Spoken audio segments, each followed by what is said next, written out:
किती वर्षाच्या पोरांना तुम्हाला काय ॲडवाईस द्यायची? 20 वर्षाच्या मुलांना जॉबपेक्षा बिझनेसला लक्ष देणं महत्त्वाचं आहे. अच्छा, तुमच्या ह्याच्याने सगळ्यात महत्त्वाची स्किल कुठली आहे आजच्या काळात? स्किल हां AI ना, हां. AI टेक्निकलचं यूज करायचा. अच्छा, तुम्हाला फिटनेसबद्दल काय टिप द्यायची? फिटनेस हा केलाच पाहिजे. रोज 1 तास तरी केलाच पाहिजे. रोज 1 तास. तुमचं वय किती आता? 56. 56. तर तुम्ही एका 20 वर्षाच्या पोराला फायनान्सबद्दल काय ॲडवाईस देणार? फायनान्स हां. स्वतःच्या पायावर उभा राहणं महत्त्वाचं आहे. अच्छा, आणि फॉर एक्झाम्पल आपल्या महाराष्ट्रीयन फॅमिलीत जसं लोक काय विचार करतील हे शिकवलं जातं आपल्याला, तर त्या गोष्टीबद्दल तुम्हाला काय वाटतंय? तुम्ही तुमच्या मुलांना काय शिकवलं? आता शिक्षण चालू आहे, पण शक्यतो जॉबसाठी नाहीच आहे. बिझनेस महत्त्वाचा आहे. बिझनेससाठी शिकवता तुम्ही तुमच्या मुलांना? अच्छा, आणि तुमचे मुलं बिझनेस त्यांनी कधी केलाय का आता करणार आहेत? स्टार्ट करणार आहेत. तुम्ही आत्ता कुठल्या बिझनेसला बघता की तो चांगला बिझनेस आहे?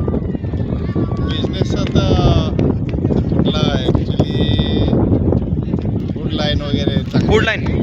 मी ऐकलं होतं काका की स्ट्रीट फूडचा बिझनेस कधीच खाली नाही जात, तर तुम्हाला ट्राय करायचं तर ते. गोष्ट आहे ती. आणि उद्यमी महाराष्ट्र काही तर आहे तिकडं आपला ह्याला आहे कुठं आपला तो गणपती नाही आहे का, थेऊर चिंतामणीचा गणपती, तर त्याच्या साईडला एक बँक आहे पुढं, तर त्याच्यामध्ये बिझनेसचे प्रोग्राम चालत असतात. मी केलं तिथं. त्यामुळं कुणाला करायचं असलं, तुमच्या मुलांना करायचं असलं आणि कोणाला बिझनेस ट्राय करायचा असला तर रेकमेंडेड करू शकता. 30 दिवसाचा कोर्स नाही, 1 आठवड्याचा कोर्स असतो, त्यामध्ये सगळं बिझनेसचं शिकवतात. तर तुमच्या ह्याच्याने काय वाटतंय की कम्युनिकेशन स्किल कशी डेव्हलप करायची?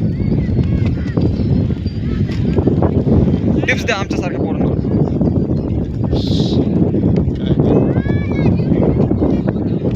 आणि तुम्ही तुमच्या लाईफमध्ये कुठले रिस्क घेतले का? तुमच्या लाईफमध्ये कुठले रिस्क घेतले?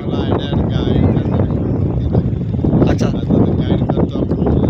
आता एक लास्ट प्रश्न विचारतो की आता तुम्ही आम्हाला काय ॲडवाईस देणार रिस्क घेण्याबद्दल?